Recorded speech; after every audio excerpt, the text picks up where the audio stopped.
Propositalmente eu pedi os meninos do louvor para que cantassem Caminho no Deserto, porque a frase principal desta música diz: Deus de milagres. E é sobre isso que eu quero falar com você nesta noite, sobre um Deus de milagres. Porque nós estamos acompanhando a trajetória do profeta Eliseu, e não sei se há outro profeta que tenha realizado tantos milagres quanto Eliseu. Porque Eliseu, ele realmente vem acontecendo um atrás do outro.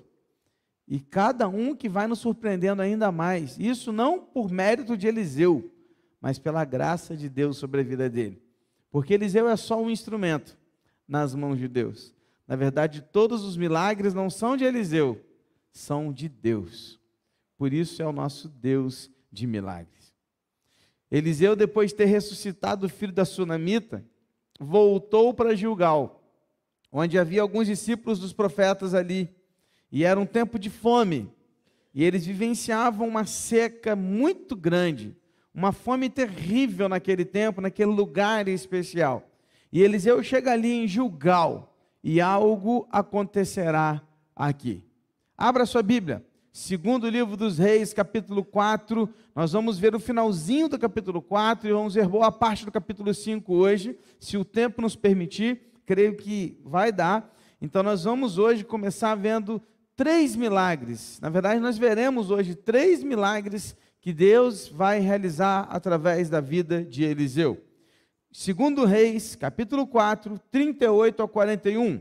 Abra sua Bíblia, ou acesse sua Bíblia através do seu dispositivo, e vamos juntos ler as Escrituras. Estou lendo na Nova Almeida Atualizada. Fique com a sua Bíblia aberta, porque nós vamos ler vários blocos de versículos hoje, tá bom? Do 38 ao 41 diz assim: Eliseu voltou para Gilgal. Havia fome naquela terra.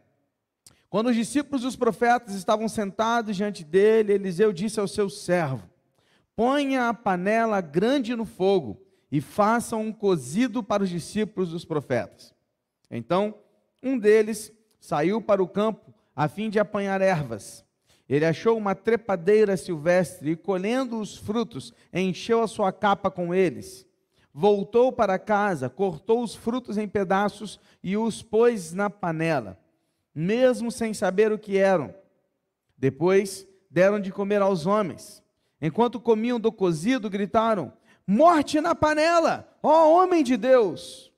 E não puderam comer. Mas Eliseu disse: tragam farinha. Ele a colocou na panela e disse: sirva as pessoas para que comam. E já não havia mal nenhum na panela. Amém? Primeiro milagre está aqui. O que acontece aqui, gente? Eliseu está ali sentado, reunido junto com seus discípulos, junto com alguns profetas, discípulos de profetas, a uma roda conversando, talvez ensinando-os, batendo um papo sobre as Escrituras, falando um pouco a respeito do que Deus estava fazendo. Claro que havia ali uma conversa, um diálogo que era muito interessante, acredito eu, visto que estava ali sentado Eliseu, um grande homem de Deus. Porém, naquele momento que eles estavam com muita fome, Eliseu virou para um dos seus servos, e aqui não sabemos se foi realmente Geazi ou não, que a Bíblia não diz, mas possivelmente foi ele mesmo, mas não podemos afirmar que foi exatamente Geazi. Mas um dos servos de Eliseu, ele falou assim: faz uma comida para a gente aí, prepara uma comida para a gente aí. E ele então foi começar a preparar, né, a comida, e um destes servos saiu para colher algumas frutinhas, alguns legumes, algumas ervas, né? E trazer então aquilo para fazer o tempero da comida e coisas assim. Possivelmente esse servo aqui, esse discípulo, ele devia ser mais ou menos igual ao pastor Alisson, assim, que não sabe diferenciar alface de almeirão, entendeu? Que vai comprar alface no mercado e volta com o errado, a Rosana. Não tem jeito, cara. Tem um dia que a Kelly falou assim: compra manjericão para mim. Eu falei: oi? Quê? O que é manjericão, filho? Porque você chega no mercado, tá assim, né? Tá aquele monte verde assim, e os nomes tudo embaixo assim, mas tá tudo misturado, nunca tá certinho exatamente, né? Eu não sei diferenciar mesmo, confesso. Negócio... Também tem tanta coisa, gente, né? É cheiro verde, é rúcula, é agrião, é alface crespa, é alface americana, é alface cor de abóbora, é alface roxa, é o tudo quanto é jeito. E, ou seja, não dá para diferenciar tudo, para quem não tem ideia do que é, não dá. Quem sabe, sabe, né? Tem gente que chega lá e sabe. Imagino que tem alguns aqui que chegam lá e eu que quando eu vou pergunto, mas tem uma vergonha de perguntar, rapaz. Um baita de um homem desse tamanho perguntando para a senhora da senhora, o que é aqui a rúcula, por favor? Né? É chato, né, cara? Mas então aquele cara, ele não sabia.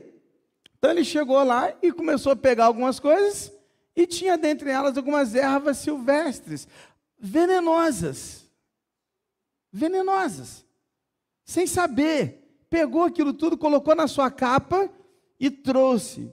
Cortou lá direitinho, jogou na panela, fez aquele tempero, fez aquilo tudo, aquele cozido e começou a servir aquele caldo. É por isso que eu não como caldo, irmãos. Você está vendo? É por isso. E aí começou a servir o caldo e aí de repente alguém começa a gritar, morte na panela, morte na panela. O que é isso, pastor? Está gritando que, olha, o que estamos comendo é venenoso. Nós vamos morrer.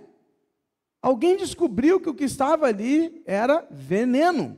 Pastor, como que eles descobriram? Irmãos, a Bíblia não dá detalhes a respeito. Pode ser que alguém que conhecesse ao olhar descobriu, ou pode ser que os primeiros que começaram a comer começaram a passar mal imediatamente, de repente começaram a vomitar, se sentir mal, não sei. A Bíblia não diz exatamente como que eles descobriram que havia morte na panela. O que nos é informado aqui é que alguém descobriu e disse, olha, esse cozido vai trazer morte para a gente. Começaram a gritar e imediatamente gritaram o nome de quem? Homem de Deus. Quem é o homem de Deus aqui? Eliseu. Porque geralmente quando a gente está em apuros, a gente corre para aquele que a gente acredita ser o mais espiritual possível, né? Quando dá ruim, a gente pega o telefone e liga, é para o pastor, é para o irmão Juca, é para um diácono mais, né, maduro, liga por quê? Porque é alguém que a gente sabe que vai nos ajudar de alguma forma. É alguém que a gente já sabe que tem uma sabedoria um pouco mais avançada daquilo que a gente está tendo, porque estuda mais, busca mais, está mais ali, então a gente corre para eles. Então gritaram, Eliseu, Eliseu, deu ruim, tem morte na panela. Eliseu, imediatamente, pega um pouco de farinha, joga dentro da panela, e naquele ato, claro que a farinha não era milagrosa, o milagre aqui está naquilo que Deus fez, porque senão daqui a pouco você vai começar a jogar farinha nas comidas que não presta, você vai falar, opa, vai resolveu, né? Calma, tá? Calma. Aquele momento fez sentido, porque Eliseu usou daquela ferramenta que ele tinha, e Deus transformou aquele caldo venenoso em algo que ficou, não necessariamente assim, né? Não é que mudou o sabor exatamente, mas ficou não mais venenoso, não mais seria fazer mal para aquelas pessoas. E então, daquela maneira, todos se alimentaram e não houve mais morte na panela. O que de cara a gente aprende aqui? Não há morte com Deus, queridos. Onde Deus está, só há vida. Onde Deus está e quem está com Deus não experimenta da morte, mas apenas da vida. Pastor, mas a gente vai morrer. Vai. Mas ao morrer, será a melhor coisa para a gente. Porque não haverá morte, mas haverá vida depois da morte. Você pode olhar nas Escrituras, você não vai encontrar nenhuma pessoa que tenha morrido diante de Jesus. E os que estavam mortos diante de Jesus, ele ressuscitou. Porque quem está com Deus não experimenta da morte. Amém? A história continua. E aí a gente vai continuar lendo. Vem comigo. 42 a 44 diz assim: um homem veio de Baal Salisa, trouxe ao homem de Deus pães das primícias, 20 pães de cevada e espigas verdes numa sacola. E Eliseu disse: dê às pessoas para que comam. Porém, o seu servo lhe disse: como vou pôr isto diante de 100 homens? Eliseu tornou a dizer: dê às pessoas para que comam. Porque assim diz o Senhor, comerão e ainda vai sobrar. Então o servo pôs a comida diante deles, comeram e ainda sobrou, conforme a palavra do Senhor. Amém, queridos? Se você achava que a multiplicação de pães havia acontecido apenas e somente com Jesus, você está enganado. Porque já Eliseu havia multiplicado os pães no Antigo Testamento. Veja o que acontece aqui. Vamos lá, vamos entender o que está acontecendo, gente. Primeira coisa, você precisa se lembrar que Eliseu era um profeta de qual reino? Do sul ou do norte? Né? Legal a sua resposta. Vamos lá, de novo, hein? Do sul ou do norte? Do norte, isso, muito bem, do norte, isso. Então, ele não é profeta do sul, ele é profeta do norte, tá? Então, ele está profetizando sobre Israel, a nação que ficou com as 10 tribos e o sul ficou com as 2 só, não é Judá, é Israel. Então, Eliseu está aqui no norte. Só que no norte, você vai se lembrar que não tiveram reis bons. Todos os reis do norte foram ruins. Você lembra disso? E por serem reis ruins, eles conseguiram exterminar de Israel, todo e qualquer tipo de culto, de templo, porque não havia templo de Deus em Israel, só em Judá. O templo ficava em qual cidade? Jerusalém. E Jerusalém estava no sul, em Judá. Não no norte, em Israel. No norte não havia templo. Logo, não havia lugar para onde os israelitas que fossem fiéis a Deus, não havia lugar para onde eles deveriam levar os seus dízimos. Não havia, porque o dízimo deveria ser levado à casa do tesouro. E a casa do tesouro era o templo do Senhor. Então não havia lugar para eles levar os seus dízimos. Porém, muitos deles, fiéis a Deus, procuravam os profetas verdadeiros e, indo aos profetas, dizimavam aos profetas. Então, o que acontece aqui nesse momento que Eliseu está com os profetas? Chega uma família e dizima ali parte daquilo que elas tinham recebido de Deus. Então, eles trazem o dízimo aos profetas. E o dízimo estava composto de quê? 20 pães e algumas espigas. Estamos juntos? Com isso, quando essas ofertas chegam, Eliseu estava no momento de fome e de seca, lembra? Então, o que Eliseu faz? Chama o servo dele, possivelmente Geazi, e fala, sirva a todos essa comida. Nós estamos aqui no lugar de profetas, sirva a todos. Aí ele chega num cantinho e fala assim, Eliseu, você não está entendendo. Nós temos 100 homens aqui. Nós temos 100 homens. De novo, contam-se apenas homens. Quando ele diz haviam 100 homens, esses homens tinham suas famílias. Então havia ali ainda suas esposas e filhos.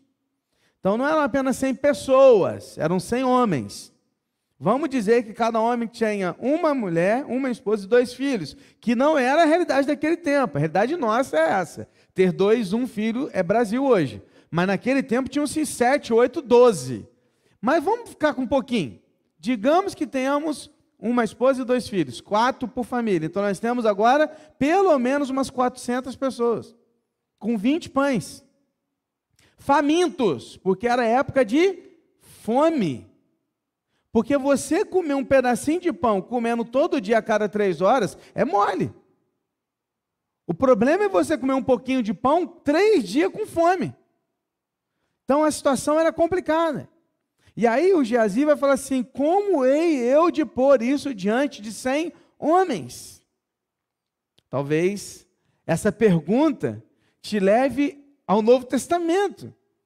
Quando Jesus, diante de 5.000 homens, olhou para os seus discípulos e fez a mesma pergunta, o que vamos dar de comer para eles? E André respondeu, mas isso como é para tanta gente, quando trouxe 12, ali os 5 pães e 2 peixinhos? O que seria isso para tanta gente? A mesma coisa que Geazi disse, o que é isso para 100 homens? Eliseu, porém, disse, apenas sirva, Geazi. Porque a palavra de Deus, assim diz o Senhor, eles vão comer e ainda vai sobrar. O texto diz que eles comeram. E depois que todos se alimentaram e se satisfizeram, sobrou pães naquele lugar. Amém, querido? Sabe o que é isso? É a primeira multiplicação de pães descrita na palavra de Deus. É o Senhor alimentando o seu povo e suprindo a sua necessidade. Eliseu não aproveitou aquela situação para fazer um sermão após aquele milagre, não.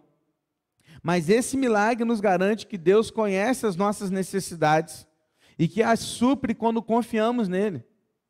Sabe por quê, irmãos? É uma outra coisa também que a gente precisa entender. Hoje em dia, a gente vive numa sociedade, num momento da história muito boa, muito bom. Por quê? Porque a gente tem congelador em casa, a gente tem freezer, a gente tem geladeira, a gente tem despensa. A gente guarda quilos de arroz, a gente guarda quilos de macarrão, a gente guarda linguiça, ovo, carne no freezer. Quando a gente vai no início do mês, compra, faz nossa comprinha, a gente separa em saquinhos, coloca lá direitinho, o frango, tudo lá, para a gente poder comer durante o mês, quando a gente puder. A gente faz isso. Mas, querido, isso não era a realidade daquele povo, não, querido.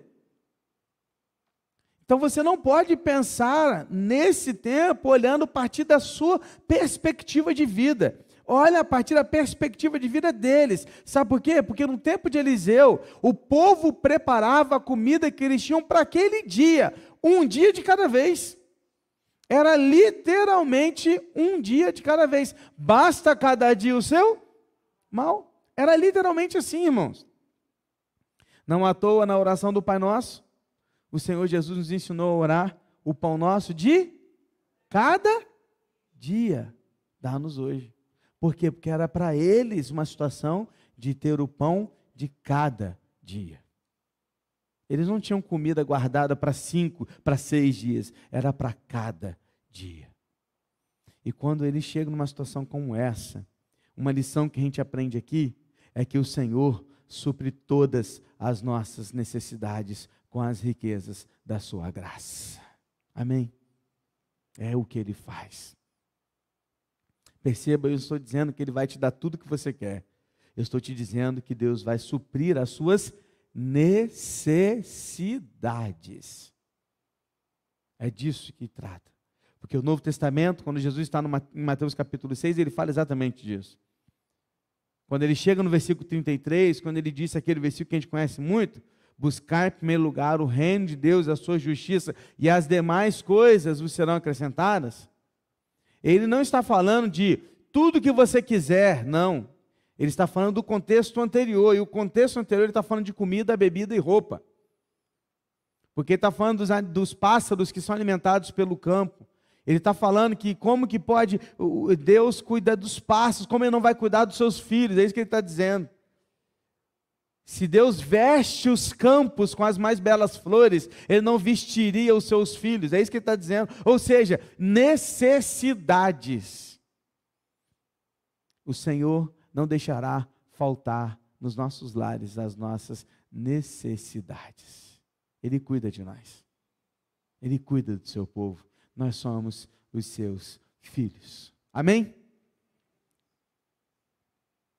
Depois disso, desses 2 milagres, vem o terceiro milagre dessa noite, o qual nós vamos falar um pouquinho mais dele, até porque é um milagre que você conhece bem, eu tenho certeza que já ouviu falar deste homem, dessa história, da história de Naamã. E nós chegamos a mais um dos milagres muito conhecidos de Eliseu, como o da Sunamita. Chegamos também ao milagre de Naamã. Vamos olhar para ele? Capítulo 5, versículos de 1 a 3. A história começa assim, olha.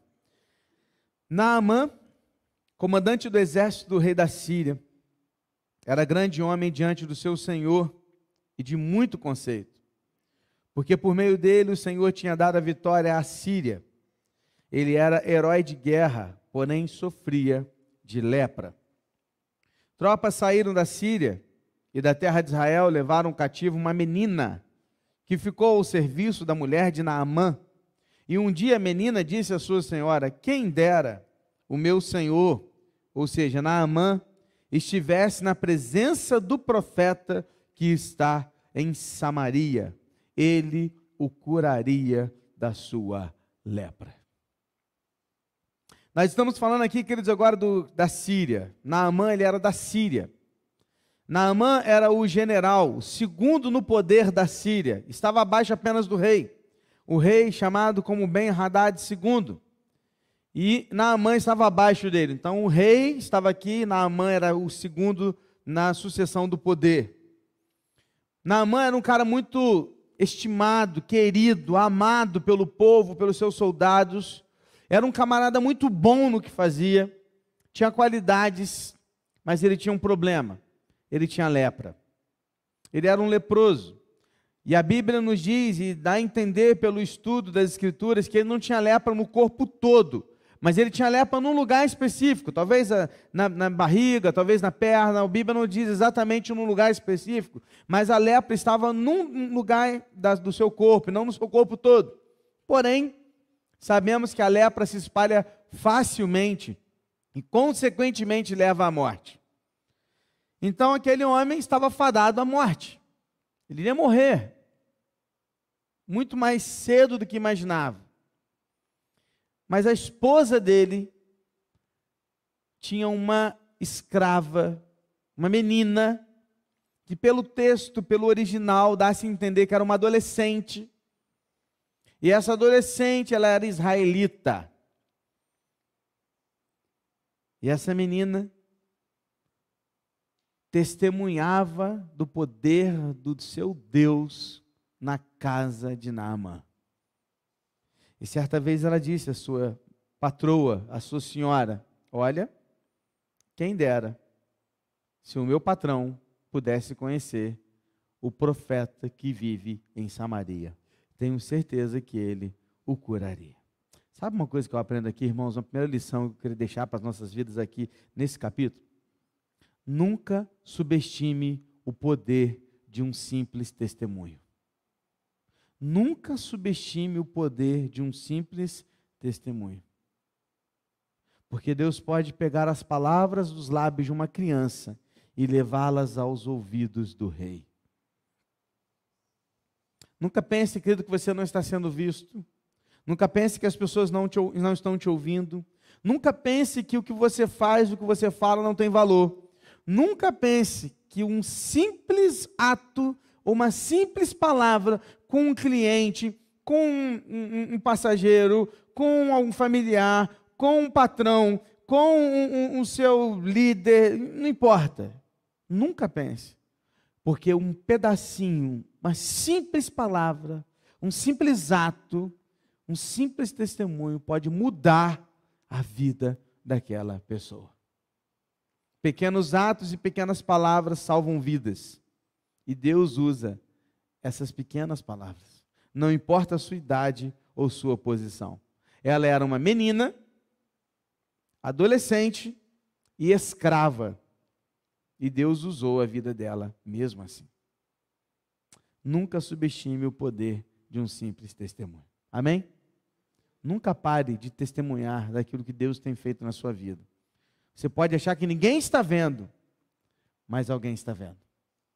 É uma simples forma de agradecer, de não murmurar, de não reclamar, mas de trazer uma palavra boa. Isso faz muita diferença. Aí o texto continua, vamos continuar na história. 4-10. Então, Naamã foi contar isso ao seu senhor, dizendo: assim e assim falou a jovem que é da terra de Israel. Contou para o rei o que a menina havia dito. E o rei da Síria respondeu: vá, eu enviarei uma carta ao rei de Israel. Então Naamã partiu, levou consigo 340 quilos de prata, 72 quilos de ouro, 10 mudas de roupa. Levou também ao rei de Israel a carta que dizia: tão logo essa carta chegar a você, saiba que eu lhe enviei Naamã, meu servo, para que você o cure da sua lepra. Quando o rei de Israel acabou de ler a carta, rasgou suas roupas em sinal de medo e disse: por acaso sou Deus com o poder de tirar a vida ou dá-la? Para que este envie a mim um homem para eu curá-lo da sua lepra? como vocês podem notar e ver, ele está procurando um pretexto contra mim. Mas quando Eliseu, homem de Deus, ouviu que o rei de Israel havia rasgado as suas roupas, mandou dizer ao rei: por que o Senhor rasgou as suas roupas? Deixe-o vir a mim, e ele saberá que há profeta em Israel. Então, Naamã foi com seus cavalos e os seus carros e parou à porta da casa de Eliseu. E Eliseu lhe mandou um mensageiro dizendo: vá e lave-se 7 vezes no Jordão, e a sua carne será restaurada, e você ficará limpo. Dá uma parada aqui, vamos entender tudo até aqui. Naamã não poderia sair da Síria e ir a Israel sem a autorização do seu rei. Ele era submisso ao seu rei. Por isso, foi até o seu rei e contou das palavras de uma menina escrava que chegou aos ouvidos do rei da Síria. O rei da Síria logo disse: vai e leve presentes ao rei de Israel e peça que ele o cure. Mandou uma carta destinada ao rei, porque era assim que eles faziam, e mandou também presentes. Era pouca coisa. 340 quilos de prata, né? 70 quilos de ouro, coisa mínima, né? Tranquilo. E cerca de 10 roupas caras. Pense aí nas roupas mais caras que você possa imaginar. Eram os tipos de roupa que eles tinham levado. Roupas de luxo. E aí a gente pode fazer uma analogia aqui rápida. Porque você percebe que Naamã, ele não vai ao rei de Israel, ao profeta de Israel, sem levar nada. Ele leva presentes para que esses presentes lhe deem em troca a sua cura. Querido, preste atenção. Você pode perceber que essa história de Naamã nos ensina muito sobre aquilo que Deus faz em nós e que Ele faz apenas pela graça e não por aquilo que nós podemos dar. Porque Naamã, ele está representando aqui as nossas vidas. E geralmente o que nós achamos é que se eu der algo a Deus, Ele vai me dar algo em troca. Que se eu fizer tudo que eu posso para Deus, Ele vai me salvar. E que se eu for à igreja direitinho, eu vou fazer a minha parte e Ele vai me dar a salvação. E que se eu fizer as coisas do jeito que Ele quer, Ele vai me dar aquilo que eu quero. Geralmente é assim que nós pensamos.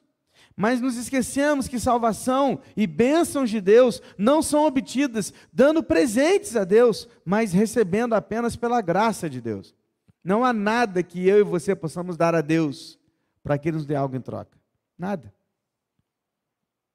E ele representa exatamente isso. O rei Jorão leu a carta. E aí eu fico imaginando a cara dele. Porque o rei Jorão não era nada espiritual. Tampouco amigo íntimo de Eliseu, não era.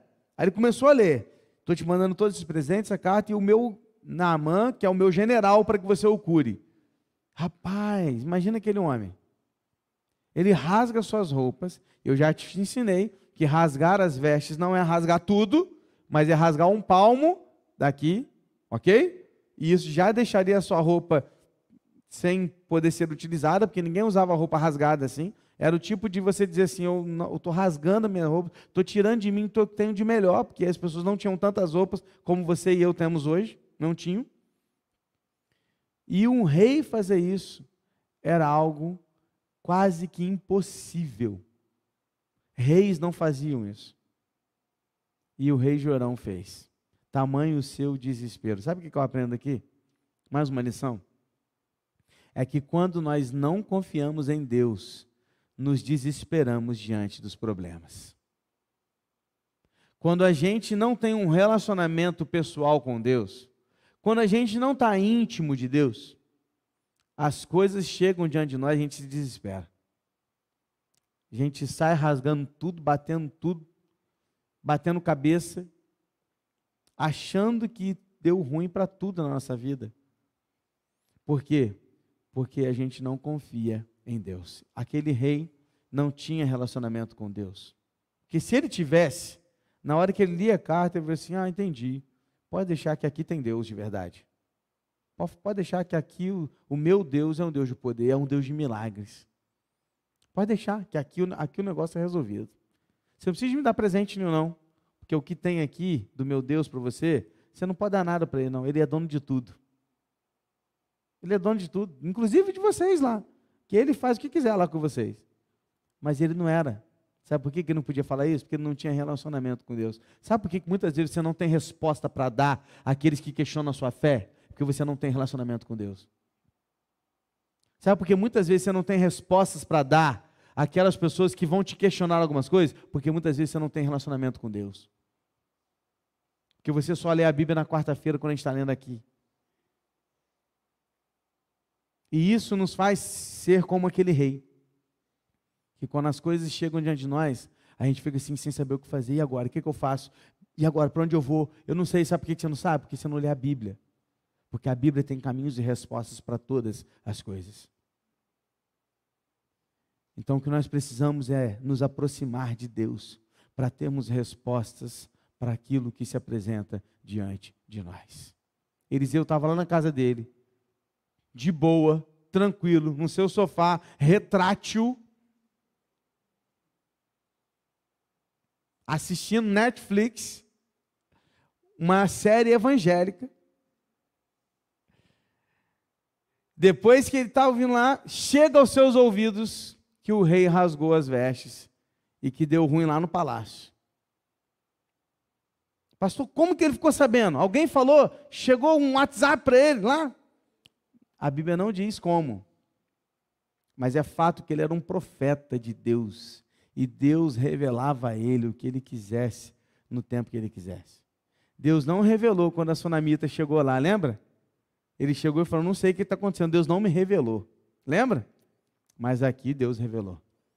Quando ele é revelado a ele o que estava acontecendo no palácio, ele manda um recado, e aí o recado chega lá no palácio, e aí o recado chega lá o seguinte, olha, se você não sabe o que fazer, rei, manda ele para cá, que aqui tem profeta em Israel.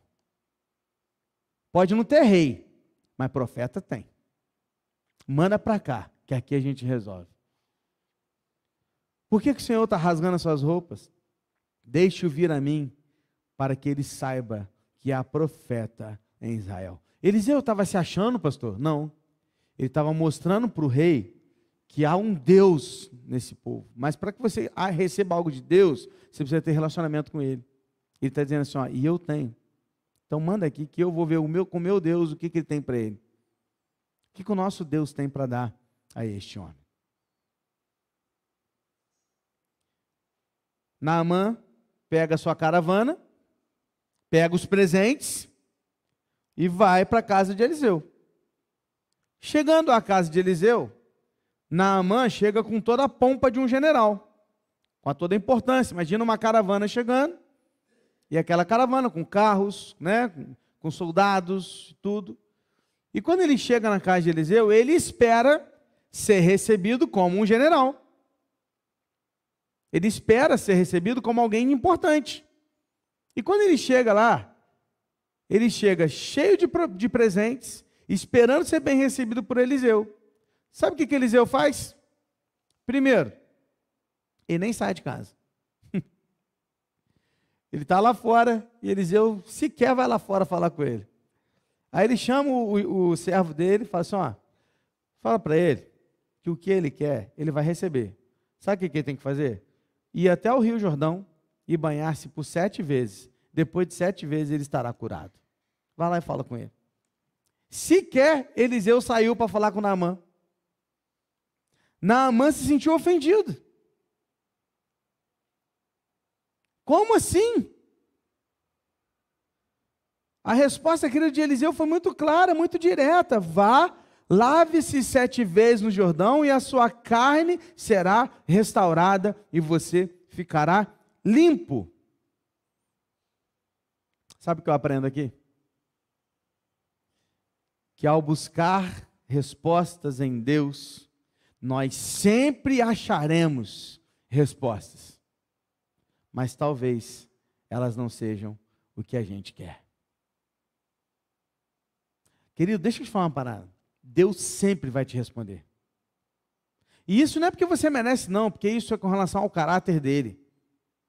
Porque mesmo que a gente seja infiel, ele permanece fiel a nós. Então presta atenção, Deus sempre irá nos responder.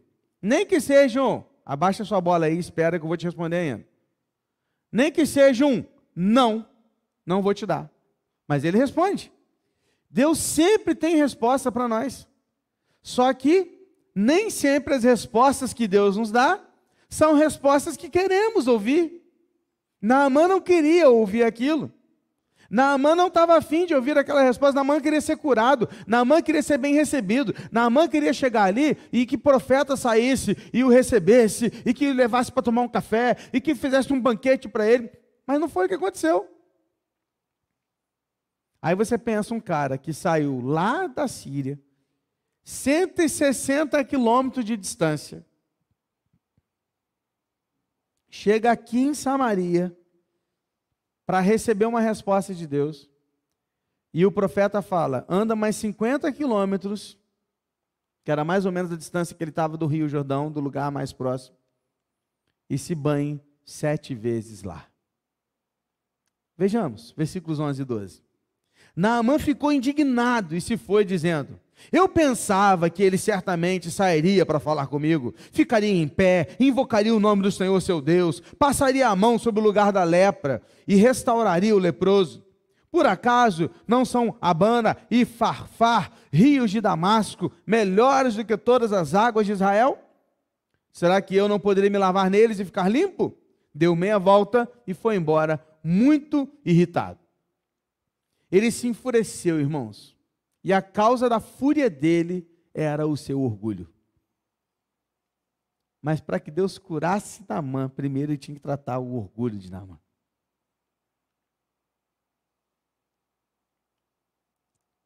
Ele não estava satisfeito com aquilo, mas primeiro Deus precisava trabalhar em Naamã. Cara, deixa eu te falar uma parada. Antes de Deus trabalhar através de você, Ele trabalha em você. Antes dele te dar a cura da lepra, Ele te dá a cura do orgulho. Antes dele fazer algo em você e através da sua vida, Ele trabalha no seu coração. Porque o principal que Deus quer fazer em você não é te dar uma cura física, mas é curar o seu interior. Então, a primeira coisa que Deus queria trabalhar em Naamã era o seu orgulho. Eu gosto muito de Moody, um grande pregador, né, dos séculos passados, e Moody, ele certa vez pregando sobre esse tema, ele disse assim, era exatamente esta compilação. Naamã já havia determinado por sua própria conta de que modo o profeta deveria curá-lo e se zangou pelo fato de um homem de Deus não seguir os seus planos. Olha que orgulho, né, o dele. Eu já sei como é que Deus vai fazer. O profeta vai sair, vai invocar o nome de Deus, vai colocar a mão sobre mim e eu serei curado. Olha, está tudo na cabeça dele. Sabe quando você planeja tudo do seu jeito? E você fala assim, Deus, olha só, eu quero que o Senhor faça assim. Mas é assim, tá? Ó, o caminho é esse, esse e esse. Tá bom, Deus? Estou contigo, hein? Está comigo? É assim, já viu? Quando você dá o plano para Deus, o plano é esse, Deus, ó, só quero a sua bênção. Só isso. É assim, assim, assim que vai acontecer. Aí Deus olha e fala assim, garotinho, sabe de nada, inocente. Não é por aí que o caminho não, filho. Não é por aí que vai ser as coisas, não. Não é assim que eu trabalho na sua vida, não. Sabe por quê, querido? Porque enquanto você está planejando tudo, Deus já tem um plano perfeito. Só que o plano perfeito dele não é exatamente como você espera. E o plano dele passa em primeiro quebrar o seu orgulho, quebrar o seu egoísmo, quebrar a sua vaidade. Para que você entenda que você e eu não somos nada e ninguém, somos apenas servos.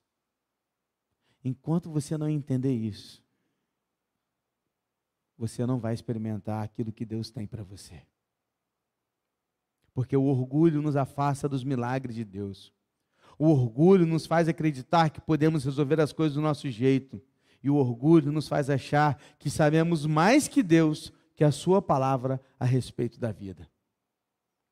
Só que esse orgulho não vai te levar em lugar algum. Vamos ver o que acontece? Depois que ele dá esse chilique dele, os 13 e 14 diz assim, então os seus oficiais se aproximaram e lhe disseram, meu pai, se o profeta tivesse dito alguma coisa difícil, por acaso o Senhor não faria? Muito mais agora que ele apenas disse, lave-se e você ficará limpo. Então, Naamã desceu, mergulhou no Jordão 7 vezes, conforme a palavra do homem de Deus, e a sua pele se tornou como uma pele de uma criança, e ele ficou limpo. Amém? Eu fico olhando isso aqui, eu fico imaginando, cara, que legal isso. Primeiro que é muito legal perceber que Naamã era um cara que dava abertura para os seus servos. Porque Naamã, ele poderia, embora ele tinha o orgulho dele aqui, mas você vê que ele era um cara bom. Porque se ele não fosse um cara que tivesse dado abertura aos seus servos, nenhum deles teria coragem de falar isso com ele. Mas ele era um cara aberto. E é tão legal pensar que eles não o chamam de Senhor. Você percebeu como é que eles o chamaram? Meu pai. Relacionamento. Relacionamento. E é muito legal que aqueles meninos olharam para ele e falaram assim: ô Senhor, se ele tivesse pedido para o Senhor viajar 800 quilômetros ao norte, o Senhor viajaria. Se ele mandasse o Senhor navegar por todo o oceano, o Senhor navegaria. Se ele mandasse o Senhor fazer a coisa mais difícil do mundo, o Senhor faria. Se ele mandasse o Senhor pegar tudo que você tem e vender tudo e doar aos pobres, você faria. Ele só falou para o Senhor se banhar 7 vezes no rio, está aqui, 50 quilômetros da gente aqui, ó, vamos ali rapidinho, cara. Banha aqui, que custa? Naamã ouviu a voz dos seus servos, partiu em direção ao Jordão, e conforme Mude, mais uma vez disse, ele disse assim: Naamã perdeu a calma, depois perdeu o orgulho, e por fim perdeu a lepra. Essa costuma ser a sequência pela qual os pecadores orgulhosos e rebeldes são convertidos. Primeiro a gente se irrita, perde a calma. Como pode, Senhor, fazer isso comigo? Como pode? Não, eu não sou, eu não mereço, não, eu. Aí depois que perde a calma, e ele permite ser trabalhado por Deus, aí ele perde o orgulho. Aí quando ele perde o orgulho, ele perde a lepra. Ele consegue receber de Deus aquilo que ele esperava. Sabe por quê? Porque a fé que não conduz à obediência, na verdade, não é fé. Fé nos leva à obediência. Não adianta você me falar que você crê em Deus se você não obedece. Não adianta você me falar que você tem fé em Jesus, mas tudo que Ele manda você fazer, você faz o contrário. Porque fé gera obediência. Aquele homem foi até o Jordão, se banhou e foi curado. Eu fico imaginando, porque o Jordão não era aquele rio limpo, não era águas cristalinas de Arraial do Cabo, era uma água marronzinha do Rio Paraíba, tá ligado? Em época de cheia, quando tá marronzinho, aí você imagina, cara, varia um pouquinho, né? Mergulha. Na 6ª vez nada, mas na 7ª vez, a Bíblia diz que a pele dele foi transformada como a de uma criança. Sabe por quê? Porque Deus, quando faz, Ele faz completo. Não era uma pele qualquer, não, foi como uma de uma criança. Ele nasceu de novo, porque quando o Senhor nos transforma, Ele nos faz nascer de novo. Ele nos dá peles de criança. E o que o texto nos diz para a gente terminar? 15 ao 19. Depois, ele voltou ao homem de Deus, ou seja, Eliseu, ele e toda a sua comitiva. Veio, pôs-se diante dele e disse: eis que agora reconheço que em toda a terra não há Deus, a não ser em Israel. E agora, por favor, aceite um presente desse seu servo. Porém, ele respondeu: tão certo como vive o Senhor, em cuja presença estou, não aceitarei nada. Naamã insistiu com ele para que aceitasse, mas ele recusou. Então Naamã disse: se você não quer, então peço que seja permitido a este seu servo levar 2 mulas carregadas de terra, porque este teu servo nunca mais oferecerá holocausto nem sacrifício a outros deuses, a não ser ao Senhor. Mas que o Senhor Deus perdoe o seu servo uma coisa: quando meu senhor, o rei, entrar no templo de Rimom, para ali adorar, e ele se encostar no meu braço, e eu também tiver que me curvar no templo de Rimom, quando assim me prostrar no templo de Rimom, que o Senhor Deus perdoe este teu servo por isso. E Eliseu lhe disse, vá em paz. Naamã reconheceu o Senhor como o único Deus, se submeteu à sua soberania, voltou a Eliseu e pediu, aliás, fez primeiro a sua pública profissão de fé. Olha aqui, ó. Prova de que quem vai batizar tem que passar pela profissão de fé. Viu? Qual a profissão de fé? Hoje eu reconheço que não há outro Deus senão Israel. Não existe outro Deus senão o Deus verdadeiro. Naamã, um recém-convertido ao Deus vivo, estava disposto a fazer tudo por Deus. Sabe quando você se entrega para Jesus, aquela chama do primeiro amor, que a gente tantas vezes fala assim, volta a chama do primeiro amor, sabe? Aquele negócio que você faz tudo por Deus. Tudo. Talvez você está aqui e essa chama sua está apagadinha. E Deus está aqui falando assim, cara, volta a ter aquela chama que você tinha. Quando você se entregou, você queria fazer tudo. Naamã chegou lá e queria fazer tudo. Se prostrou diante de Eliseu, falou que olha aqui, só tem Deus aqui. Eu vou te dar todos os presentes para você, receba. Ele falou, não vou receber nada. Não, eu quero te dar os presentes. Falei, não quero nada. Então, se você não quer, eu quero. Maneiraço, né? Se você não quer presente, eu quero. Deixa eu levar 2 mulas cheias com terra carregada desse lugar para mim, para o meu povo, para a minha terra. Eu quero levar terra desse lugar. Pastor, mas que ideia! Como assim levar terra de Israel para lá? Né? Tem gente que volta com as coisas de Israel, né? Volta com água de Israel, né? Volta com pedrinha de Israel, mas não tem nada disso, não tem poder nenhum isso. Né? Mas por que para ele tinha? É porque você tem que entender o conceito da teologia deles. Presta atenção. Hoje, com a Bíblia completa, cara, a gente entende que João 4, que a Sueli leu aqui quando a gente cantou Vem essa hora da adoração, que não é sobre lugar, certo? Eu posso adorar a Deus em qualquer lugar, inclusive em tempos pagãos. Eu posso adorar a Deus porque não é o lugar que importa. É sobre quem nós somos e não onde estamos. Isso hoje, porque você está com a Bíblia completa. Mas naquele tempo a Bíblia não estava completa. A revelação ela é progressiva, ela faz a cena assim, ó, ela se cumpre em Jesus e ela é fechada nas Escrituras. A revelação se fechou nas Escrituras. Mas aqui a revelação estava aqui, ó, progressiva, acontecendo. Então, para eles, cada território tinha um Deus.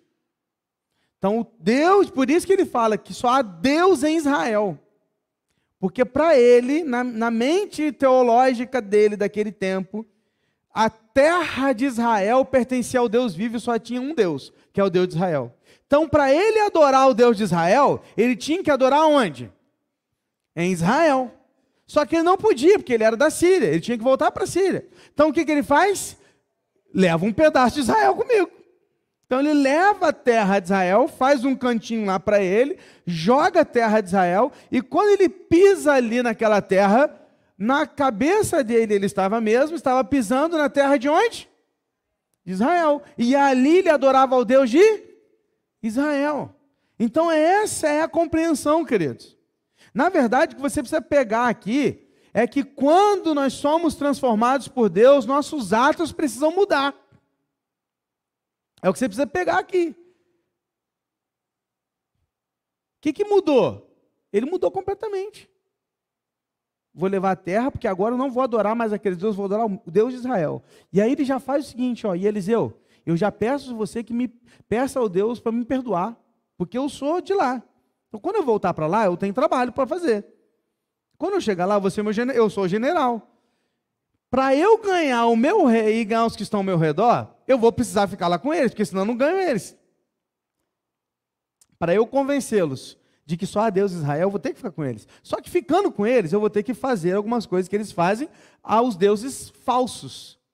E eu vou precisar ir com eles ao templo lá do Deus deles, e eu vou precisar entrar lá. E eu vou ter que, às vezes, até me ajoelhar lá diante do meu rei junto, porque eu sou o segundo dele. Mas quando eu estiver fazendo isso, eu não estou fazendo isso para adorar, não. Eu estou fazendo isso, me fazendo como um fraco para ganhar os fracos. Me perdoa já por isso, porque eu não posso abandoná-los. Eu quero ganhar minha família. Eu quero ganhar meus amigos. Eu quero ganhá-los para o Senhor. E por isso eu vou lá fazer isso. Pastor, então quer dizer que eu posso andar por tudo, onde qualquer lugar, andar no meio da galera, da carne, para eu ganhar os fracos. Não, não é nada disso que eu estou falando. Não aproveita as coisas para satisfazer os seus desejos da carne, não. Sai para lá o velho homem. Né? O que eu estou te dizendo é que naquele momento, para aquela situação de teologia, de novo, hoje você já conhece a teologia como um todo, não como ele. Ele conhecia só a metade. Você já conhece todo. A gente sabe que para ele era importante fazer isso. Mas a gente sabe que o que significa isso aqui era que eu não... Olha o que você tem que pegar de lição aqui. É que quando eu me entrego para Cristo de verdade, eu sou transformado por Ele, eu tenho que voltar para onde eu faço parte e não abandoná-los, mas ganhá-los para Cristo. Porque tem gente que vira crente, nunca mais volta a falar com os amigos de serviço, da escola, da família, abandona todo mundo. Não, querido. Aí que você tem que ser mais amigo deles, para que eles vejam em você uma vida transformada. Isso não significa ir aonde eles vão, fazer o que eles fazem, beber o que eles bebem, fumar o que eles fumam. Não. Significa que na hora que você pode estar com eles, você vai estar e vai ser bom testemunho para eles. É isso. E assim a gente vai tentando ganhar aqueles que Deus nos deixou para que a gente ganhe-os para Cristo. Sabe por quê? Porque se fosse só para ser salvo e subir, cara, na hora que Deus te convertia, você era arrebatado, igual Elias. Não ia ser bom? Entregou para Cristo, arrebatamento, automático. Mas não é. Por que você fica aqui? Porque ainda tem gente para ganhar. Lembra quando Jesus cura lá aquele homem? Agora eu não lembro, eu acho que é um endemoniado, né? Ele restaura a vida dele. Ele fala assim, agora eu quero ir contigo, Jesus. Ele fala, não. Agora você vai voltar para onde? Para a sua casa. Para a sua família. E lá você vai falar do que eu fiz por você. Nós devemos testemunhar do que Cristo fez em nós, aqueles que estão ao nosso redor. Amém? Naamã se transformou num novo homem, voltou para sua terra para fazer a diferença. Aqui acaba a história, pastor? Não. O que vai acontecer agora, pastor? E Naamã já está indo embora? Não. E o Geazi vai entrar nesse meio e vai. E os presentes vão para onde? Calma, não perca o próximo episódio. Quarta que vem estaremos aqui às 19h30. Tá bom? Vamos orar? Feche seus olhos, vamos orar. Pai, obrigado por esse estudo, obrigado por essa palavra, obrigado por tantos ensinos e aprendizados. Obrigado, Deus, porque a gente sai daqui depois de ter vivenciado a história ali, como que presencialmente. A gente se imaginando ali na história, junto com Eliseu, e aquela morte na panela, e a multiplicação dos pães, e depois Naamã chegando com aquela comitiva, os presentes, Eliseu não saindo de casa, e ele se banhando no Jordão. Deus, como que parece que a gente está lá dentro, visualizando tudo isso. Mas mais que visualizar, obrigado porque o Senhor tem transformado as nossas vidas através deste estudo. E a gente sai daqui cada dia mais animado para continuar aprendendo e praticando o que o Senhor tem nos ensinado. Que a gente, ó Deus, possa vivenciar isso todos os dias. E que seja um tempo de crescimento, de amadurecimento. E que o Senhor, ó Deus, continue realizando antes em nós, como o Senhor fez em Naamã, para depois transformar-nos e então usar-nos, porque eu tenho certeza que primeiro o Senhor quer curar é o nosso orgulho, é o nosso coração, é a nossa vaidade. Primeiro é lá dentro, para depois usar as nossas vidas. Primeiro fazer em nós e depois fazer através de nós.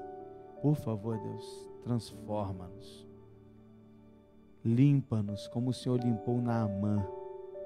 Obrigado porque aquilo que o Senhor fez com Naamã, isso foi como uma analogia para aquilo que Jesus Cristo fez em nós.